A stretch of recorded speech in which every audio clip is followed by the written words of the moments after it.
When you think of rap, you probably don't imagine the selflessly giving out millions or abstinence from material pleasures. Since hip-hop has become a commercial powerhouse in the music industry, the genre has often been viewed with a thick fog of negativity looming over it in the mainstream media, which means the good deeds and upstanding values that are buried within are often underpublicized. But today, we'll uncover the stories of a handful of spitters who have exemplified some of the most important values that human beings can hold. My name is Louaista, and these are the 7 heavenly virtues as rappers.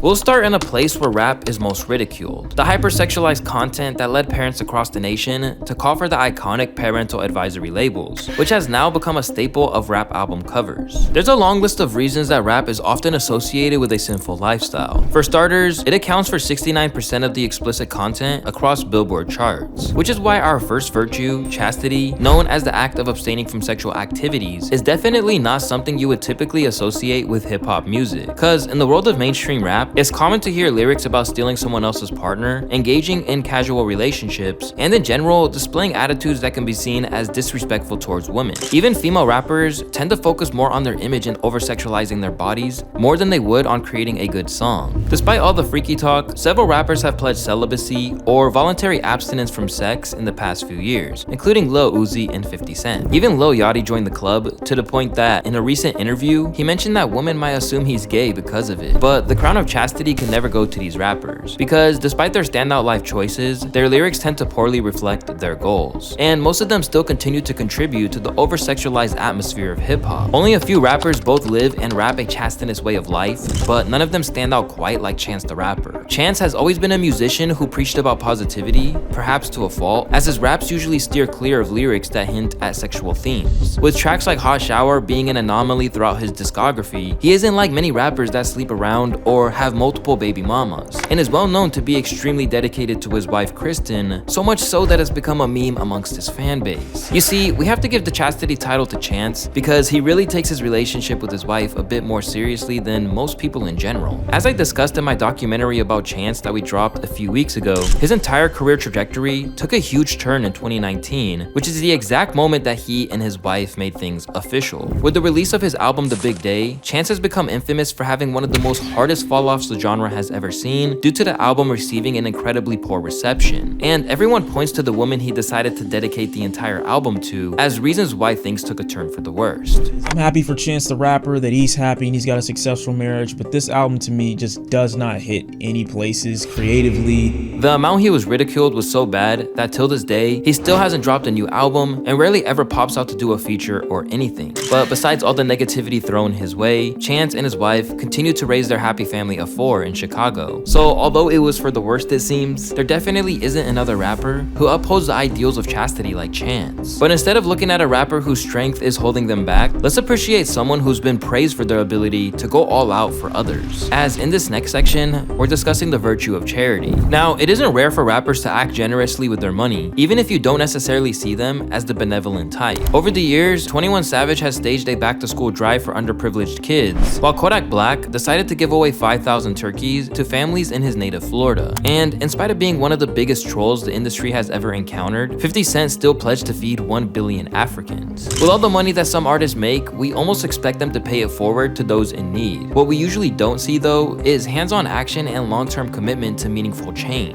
Charity, the act of voluntary giving, comes in many shapes and sizes, but one rapper who represents the value on a multitude of levels is Akon. Famously recognized for his rise to fame in the early 2000s with a blend of R&B and hip-hop hits, including the club favorite Smack That, Akon also happens to be one of the most impactful givers in the industry. After growing up in Senegal, the Convict Records CEO always felt a strong connection to the people of Africa. So in June of 2015, he made a promise that would completely change the quality of life of African citizens. One of my biggest dreams really to, supply Africa with electricity, and I've always felt that the need for electricity there has been the biggest problem. In third world countries, many people are often left without basic necessities like food, water, and electricity. Even Akon himself was raised in a home without any lights. So he pledged to bring power to the homes of 600 million Africans. But he didn't just fund a power line project or buy generators for families. He founded Lighting Africa, an organization that would plan and install solar panels across the continent and teach locals how to use and take care of the new technology. Central Africa gets tons of sun year-round, so it makes perfect sense to use this eco-friendly renewable source that will provide sustainable energy for many lifetimes. One thing that you don't realize is Africa, we'll never run out of sun. Right. So it's just like energy is right in front of you. So how do we utilize that to help,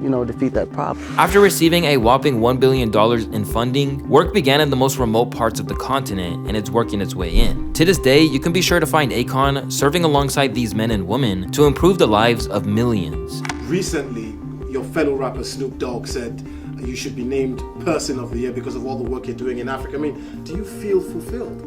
Fulfillment won't really come until Africa's developed for me. I think where we are will create the beginning of what it could become. Akon doesn't do it for the accolades, he does it for the love of his people, and that separates him from others in his midst. Because for many of them, they can have good intentions, but their focus can be clouded by many of the destructive forces that life in the limelight brings, such as drugs and alcohol. But for our next rapper, this has never been a problem, which is why he deserves to hold the title for temperance.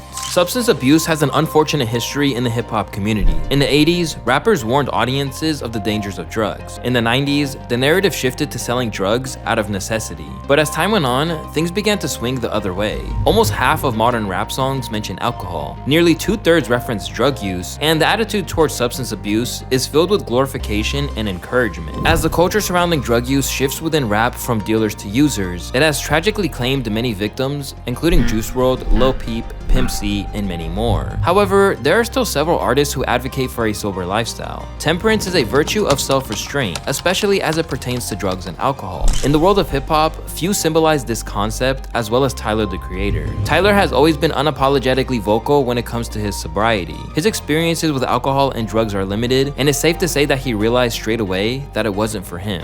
I just never wanted to drink.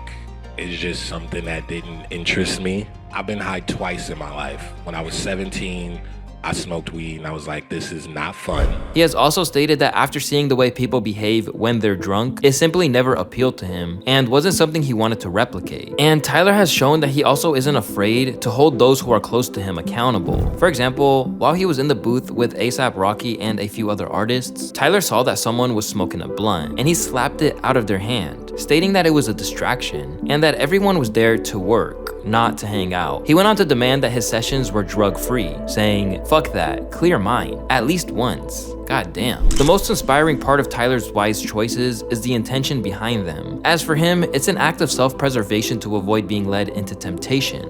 I have a addictive personality, like where I wear the same outfit for a month and a half type shit.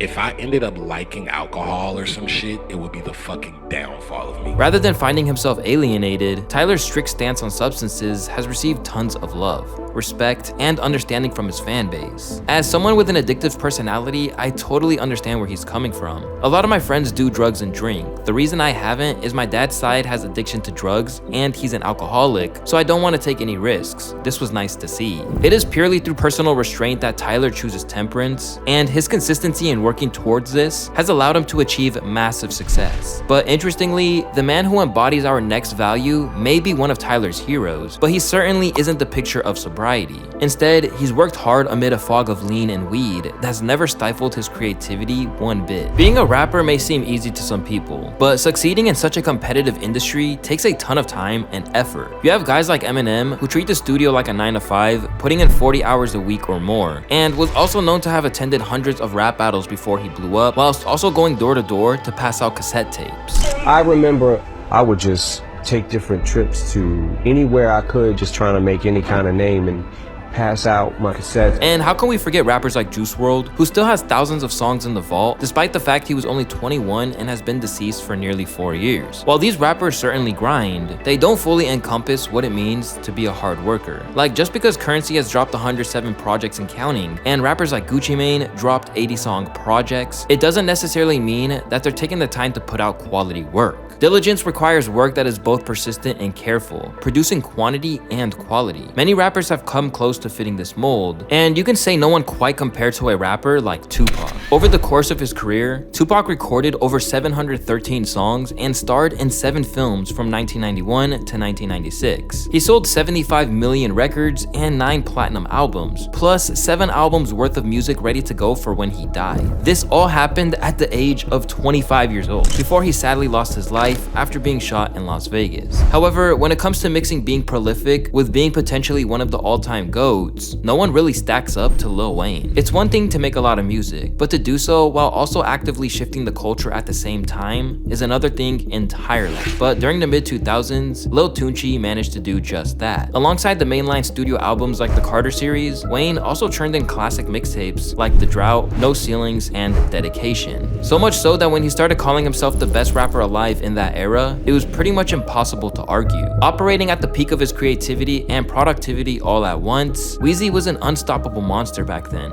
and to him, it all came down to his work ethic. The genre that you're attacking, even if it's hip-hop or not, you have to be great in that. You have to be at least good, only if you're willing to turn and work as hard as you can to turn that good into great. And then, you know, come holler at me and you'll be talking about the greatest. Still churning in records and going on feature runs to this day, Wayne's methods haven't just been pivotal to his career, but taught a whole generation how to succeed. Even someone like Currency, who I mentioned earlier, ultimately bows down to Weezy because not only does he put in the hours, but he takes time to make his words as precise and hard-hitting as possible. The volume, the output of songs, and even if he didn't make the song in 5 minutes, it might take he might lock in on a few hours to get this one verse down right. I don't go over my shit with as much a magnifying glass as bro do, and I honor him for that forever and ever because, you know, I'm just having fun with it. Like everything, you know, it's a blessing. You know, when bro is a machine, you know, he want everything out of it, and he have everything.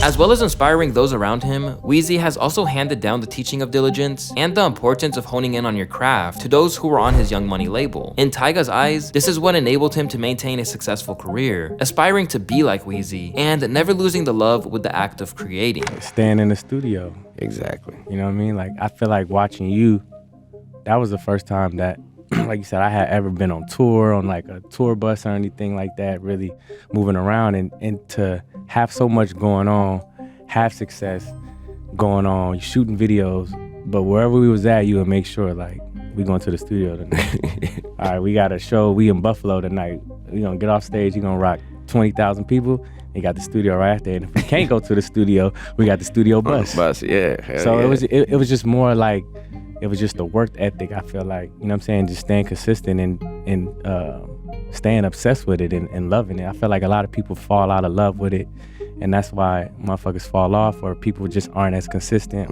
or not as tapped in. Like, you know, it ain't even about like for the money or like nothing. It's just the love. Through remaining diligent and never taking his skills for granted, Weezy has managed to stay at the top of the rap game and is a prime example of what that can do for a rapper's longevity. Bearing the same surname as Mr. Carter, another rapper known for his incredibly great work ethic is Jay-Z, who became the first billionaire rapper in 2019 through various business ventures outside of his incredible discography. But honestly, I believe he's a better fit for the virtue of kindness. Kindness is something that's not often found in hip-hop. When you have rappers like Roddy Ricch on camera kicking fans in the face, while other rappers like Blueface like to throw money at homeless people as if it's a strip club. There's tons of instances where rappers are often making an absolute fool of themselves, whether it's because they're ego tripping or just had terrible parents. However, on the contrary, there's rappers who are the complete opposite of this. For example, we have rappers like Logic, who is known to be extremely in tune with his fan base. He's developed one of the most tight-knit cult-like followings the genre has ever seen, and there's tons of instances where he's engaging positively with his fans. J. Cole, Kendrick, Post Malone, and Kevin Gates are a few other names who are known to be insanely wholesome and positive. However, what many don't consider when discussing the kindest rapper is Hov. Jay-Z actually happens to be one of the kindest rappers in the industry. This pick may come as a surprise, especially if you've seen clips like this, where Jay accidentally disses his own fans. Alright, that's it, guys. That one ain't even real. However, this moment hardly reflects all the ways that Jay-Z expresses kindness to people around him. For starters, Hov has always been an incredibly friendly guy, even early on in his career when he was a young star absolutely blowing up in the rap scene. This was especially clear when he shared this moment with an elderly woman on the subway in New York. Not very famous, you don't know me.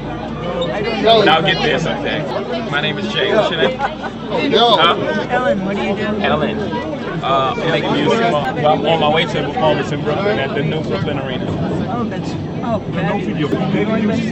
yes. I'm proud. Even now, we've seen plenty of times when he stops to give signatures and talks to fans, even after getting off work or leaving a restaurant. Jay is a busy man, there's no doubt about it. But at every opportunity, it seems that he puts his fans first and does what he can to make their days, even when he's got a busy schedule ahead of him. On top of his friendly nature, Jay is also super generous, especially to fellow rappers. Not only is he always showing love and respect to the rest of the game's greats, but he takes things a step further by embodying the supportive father role of rap, working behind the scenes to uplift a number of other artists. The number of ways he's shown love is immeasurable, but some stand out for sure. Like the time Jay bought a ton of copies of Nipsey Hussle's $100 album when he was on his independent grind. Jay's always showed you love, though. Didn't he buy like 1,000 copies of your Crenshaw album? What album was the $1,000? He bought 100 copies of Crenshaw. That was $100. $100. Okay. Yeah. Not to mention the incredible number of guys who simply cite Jay as their mentor long before there was money at stake, including J. Cole. Jay was my mentor before I ever signed to him. I studied his moves that much. You understand what I'm saying? Or even Yo Gotti. For me, Jay played like the big homie role, a mentor role. Of course, we partners. He part of my business. He helped manage me, give me advice. He even helped 21 Savage get out of jail when ICE decided to show up at his door in late 2022. Rappers of all ages, backgrounds, and styles can look up to Jay for all that he's done for the game, like signing a ton of up-and-coming artists like Rihanna, Ye, Big Sean, and more. Given that he's willing to pour this much back into the game that he's already invested so much into himself, it only makes sense to credit his generosity. Above all else though, Jay is also really considerate, and this trait shines in his role as a father. Becoming a dad completely changed Jay's outlook on life, and it shows in his many wholesome interactions with his daughter, Blue Ivy. Since she was little, there have been countless clips of him being incredibly sweet, gentle, and fun with his daughter. But what really matters is he's very understanding of her situation and how it's different from his childhood, as both of her parents are both global superstars and A-list celebrities. But despite the millions or even billions of eyes that have been on her family, Jay worked hard to keep her early life low profile and as normal as possible, acknowledging her unique circumstances. Blue's been born into this world that she didn't ask. She's been born into a life she didn't ask. And his work certainly paid off, proved by recounts like this one from A$AP Ferg when he visited Jay's home for the first time. Listen, I opened the door, well somebody opened the door for me, with white gloves. I walk in, Blue. You only see Blue in Google pictures. I'm saying, oh, she's a real baby in real life.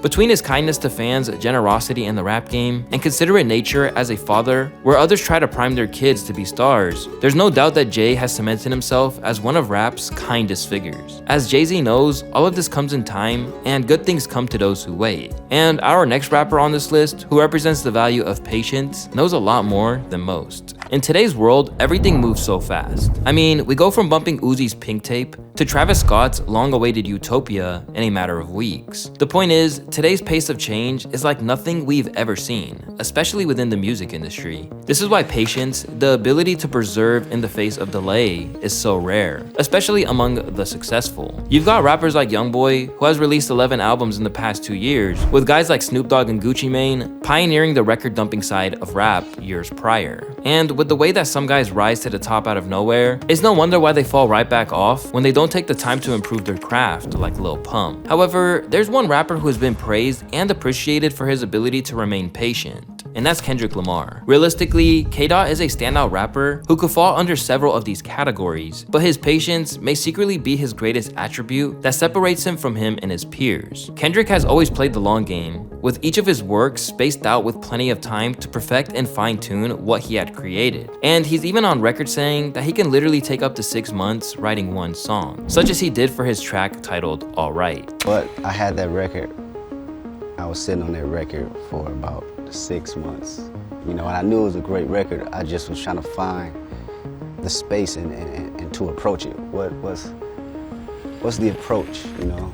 His most recent album, Mr. Morale and the Big Steppers, came after an extensive 5-year hiatus. Despite fans begging him to drop more frequently, he took his time to make the album the best it could possibly be, and it paid off. As most people agreed that it was worth the wait, or at the very least, will admit that he hasn't fallen off at all. Kung Fu Kenny certainly doesn't slack off though. It takes him years to bring a project together. He started working on Mr. Morale as early as 2019, and even recorded these insane visuals in 2020. But even when he's grinding, he stays true to his patient nature by taking time away from his craft to experience the beauty of life, such as with this trip to Ghana. I couldn't even tell you what day it is. I've just been in the moment. It's life shit. It's all about an experience. And everybody got their own different experience. Kendrick makes patience look easy by staying in his own lane and remaining true to himself. However, a close second would have come to the next rapper, who represents the next value so well that he's practically become a meme for it. It seems like every rapper has a song about being on the top of the world and the dangers that comes with ego. Kendrick, Kevin Gates, Moneybagg Yo, and many other rappers straight up name songs after the sinful habit. Rap is one of the most competitive genres of music, and we constantly see its artists claiming that they're the best and that nobody compares to their ability. It's a key element of the style, that bold confidence, which helps them stay on top in a really competitive world. While this applies to most rappers, one man stands out for his ability to keep his ego at bay, and that's none other than J. Cole. Humility is defined as a modest opinion of one's importance and is embodied by J. Cole in many ways, but most notably, his lifestyle. While most people's goal is to live within their means, J. Cole has shown that it's possible to live well below them and continue thriving. This isn't to say that he doesn't have a huge house with lavish amenities, drive nice cars, or go on extravagant vacations. He's worth millions of dollars after all. It's more about the areas of his life that he chooses to live simply. He's been spotted biking around the city, taking public transportation, and even just chilling at his food truck. He's even gone viral for candidly showing the fact that he had a shattered iPhone screen while buying a fan's meal for him, which prompted responses like, "Man is worth $1 million and can't replace a screen protector." In an interview with Kevin Hart, he even admits that he doesn't really have a splurge that he spends millions on. What do you spend it on? What's the splurge? I can't really sit here and bruh. I like that. Yeah, no. That makes sense. From the space of I wish I had something for you though. I wish I had something dope like that. I like that you don't though. I like that you are you. His most humble moment, however, definitely has to be before he was famous, as one of J. Cole's most famous stories is how he waited for hours in the rain just to give a beat CD to Jay-Z that he rejected taking. But he still managed to become the first rapper he ever signed just a year after taking the rejection as motivation to do better. Is that a true story about you waiting outside 2 hours? Shit, it was longer than that. Talking about for Jay-Z back in the days? Yeah, that's a real story. Me and E waited hours. Shit started raining. We had a little personal bottle of E&J, sharing the shit. He pulled up, hopped out the car. I had a CD, a beat CD I had made, and I tried to like hand him the CD. I had put it in volume 3, his album volume 3. I had put the CD inside of that. So I handed him the CD and he looked at it. He's seeing his cover of an album that did not come out yet, by the way. He's like, yo, what the fuck is this? And bro, no bullshit. Nigga looked at it and he was like, I don't want that shit, man. Get that shit to, like, man. And I was just crushed. Like, we was like, fuck, Jay-Z. Like, we walked around the corner to the McDonald's for like 15 minutes. We was like, man, fuck this nigga, bro. We was like, man, he on some bullshit, bro. That's fucked up. Like, boom, boom, boom. No bullshit. A year later, I got a call that Jay-Z wanted to meet me because he heard a few of my songs from Mark Pitts, and he wanted me to come to his office, and of course I ended up getting signed. Another thing J. Cole is often idolized for is how he chooses to dress, as he's been photographed many times wearing clothes that make him look extremely bummy, and in the eyes of his Dreamville signee, Jid, he looks like he's about to borrow somebody's charger or something. And this isn't one of those separate the art from the artist moments either. Just by taking a look at some of his performances, we see moments of humility scattered all over. For example, he isn't afraid to honor his roots and perform at his old college, or perform records by other great artists like Biggie Smalls to pay respect. He doesn't even feel that he's above performing in the rain, just so his fans can hear his music they love. Something an artist have chose to pass on in the past. There are plenty of other things I can mention without a doubt, but J. Cole represents humility on a level that simply can't be matched, cementing himself amongst the rest of these artists who characterize the 7 heavenly virtues like no one else in the genre.